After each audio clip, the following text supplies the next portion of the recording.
How to cancel a meeting on Outlook. Hi guys, welcome to today's tutorial. In this tutorial, I'll teach you how you can cancel a meeting on Outlook. So how do you do this? The first step is to log in into your Outlook account, just like I have done here.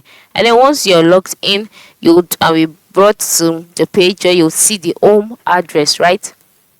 Yeah, the home tab where you would see options like inbox, sent items, draft, add favorite groups, etc. Then once you can see this, the next step is to go to the calendar. Okay, and the calendar is located by the left side of the screen under the mail icon. Then once you're there, click on it. Now once you click on the calendar, you'd move to the meeting tab.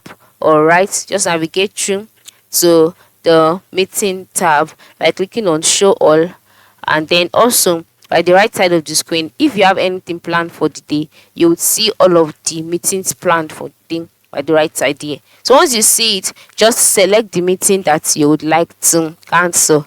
All right, once you select the meeting, a box will be displayed showcasing some options. Click on cancel meeting, and then once you click on cancel meeting, a window will pop up on the middle of the screen asking you to state a reason why you want to cancel that meeting. Type a reason for cancelling in the body of the message, and then click send cancellation, and then the meeting will be cancelled, and the notification will be sent to every other person that you scheduled for that meeting. All right, so that is how it works. So this is how you can cancel a meeting on Outlook. Thanks for watching and have a nice